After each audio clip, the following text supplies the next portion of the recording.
The best title on the Meta Quest is Walkabout Mini Golf, and the best bit is Walkabout Mini Golf is actually a part of Meta Quest Plus. That means you can try it for free. In fact, you have access to over 20 phenomenal titles for free with your 1 to 3 month trial of MetaQuest Plus. That's right, for a limited time, if you recently bought a Quest 3S, you'll have access to a 3-month trial. And for those of you who already have a Quest, you can claim your 1-month trial today. MetaQuest Plus is one of the best deals in the entire VR space. Not only do you get access to my favorite title, Walkabout Mini Golf, but you also get a hand-picked, curated library of titles with tremendous amount of variety, from long story-driven single-player experiences to tactical multiplayer shooters, mixed reality puzzle games, and everything in between. So if you're looking to try out Walkabout Mini Golf, go claim that MetaQuest Plus trial down in the description and see what it has to offer. And with that, let's dive into why I believe Walkabout Mini Golf is the best game on the Meta Quest. In my eyes, any great VR game consists of 4 main pillars. Is it enjoyable? Are there goals to strive for? Can it be replayed? And lastly, does placing the game in VR transform the experience? So, is Walkabout Mini Golf enjoyable? Damn straight it is. As an avid fan of traditional IRL mini golf, Walkabout perfectly captures the mini golf experience and even amplifies it. Walkabout takes everything fun from mini golf, the exciting maps, the wonky holes, and the playful casual vibe and turns it up to the max. The game is simple, you get a ball and a putter. Information about inclines and slopes are kept minimal, simply indicated by stripe lining in the green. This purposeful lack of info keeps the game playful. Players don't need to analyze each hole, instead they say to themselves, I think if I bounce it off this rock here, it'll bounce off there and it'll go into the hole. Then they try it and it works or it doesn't, but the lack of info keeps the putts quick and the game unpredictable. Obviously, skill is a factor and practice will make you better, but in Walkabout, it's possible that a first-timer almost mystically hits 4 hole-in-ones just because of a few lucky bounces. Just like traditional mini golf, it's both competitive and not. Obviously, you'll want to win, but if your opponent hits a hole-in-one, you can be sure you'll both be clapping at the insane coincidences that took place in order to make it happen. And speaking of opponents, there is both a multiplayer and single player option in Walkabout, both of which have their own merits depending on the experience you're trying to get. Where the multiplayer is your classic boatload of fun, allowing you to play with up to 7 of your friends, the single player is where Walkabout upholds the second pillar of what makes a great game, providing you with goals to strive for. The base game consists of 8 totally unique courses, each sporting their own 18 holes. Not only does each hole have a par, but it also has a hidden ball tucked away nearby. Right there are 2 fantastic goals to strive for, beating the course subpar and obtaining all of the hidden balls. Completing either of these goals will unlock a hard version of the course,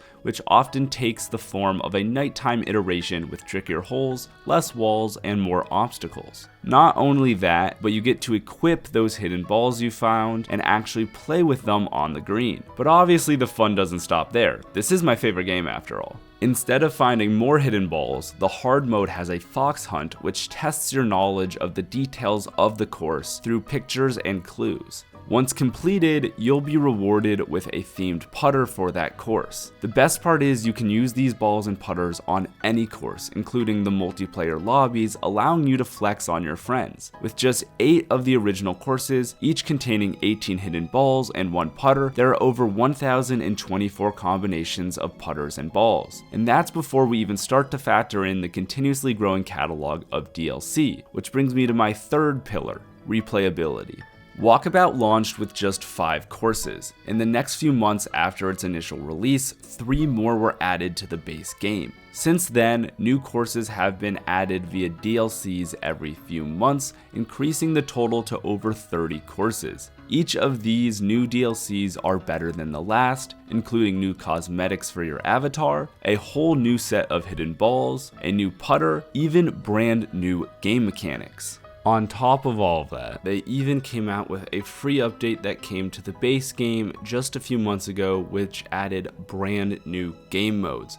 The first of which is simultaneous. In this mode, every person putts at the exact same time. It's still counted like normal mini golf, with each putt being counted towards your total. Every player plays on the hole. Once they finish the hole, they wait for everyone else to finish before moving on to the next hole. The second game mode is called Match Play, which is basically a head-to-head. You chuck par out the window, it no longer matters. Whoever gets the lowest amount of putts, the lowest amount of strokes on that hole, gets a point. And that goes for all 18 holes. The person with the most points at the end of the game wins. And then the third and final game mode they added to the original base game is Race Mode. In this mode, everyone starts at the exact same time. Strokes do not matter, it's whoever finishes first. So put away your heart's content, but make sure you're also accurate, as it does take some time to reset your ball in between strokes. So go quick, but also go methodical. First to finish the 18th hole wins. On top of all of the new, the general art style just keeps getting better and better. There have been entire collections of courses added, like the Lost Cities, including El Dorado, Atlantis, and more. There have been collaborations with popular IPs, like the Labyrinth and Meow Wolf, and it has been close to 5 years since the game's release, and Mighty Coconut has shown no signs of slowing down when it comes to producing these DLC courses. And I know a lot of you hear DLC and think, ugh,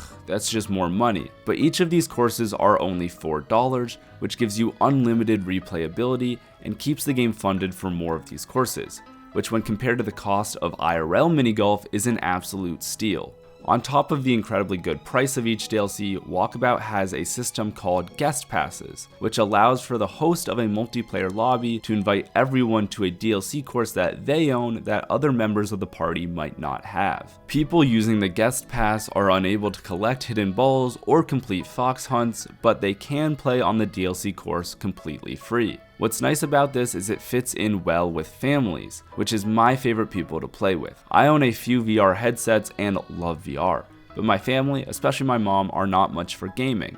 Walkabout, however, is something they all love and are willing to play. They don't care about the hidden balls or the putters in the same way as me, so I merely just buy the base game for all of them, and then they can join me on my main account, which has all of the DLCs. To me, this feature gives Walkabout everlasting life, because I may go weeks without playing, but anytime a new DLC drops, I always invite my family to hop on and play with me. It's a great way to stay connected now that I've gone off to college. This type of experience is just something that wouldn't be possible if it was a flat screen game, or even if it was in real life for that matter. Which takes me to the fourth and final pillar.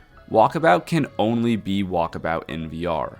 I can play with friends and family no matter where I am in the world. I can catch up with friends in other countries over a nice, civil, sometimes competitive game of mini golf. Sure, the same could be said about flat screen games, but there is just no simulating the experience of exploring an elven home in the trees while physically swinging a putter the way VR can. And hopefully by validating all four of those pillars, I pled my case well, but if you're still not truly convinced, you can swing your putter through walls. That's where I'll leave it. Either way, thank you all for watching. If you enjoyed, a like would be greatly appreciated. And if you're interested in Walkabout, you can find a link to that in the description, along with a link to a MetaQuest Plus trial, so you can try it out for free. I hope you all have a great rest of your day, and I will see you in the next one. Peace out, everybody. Bye!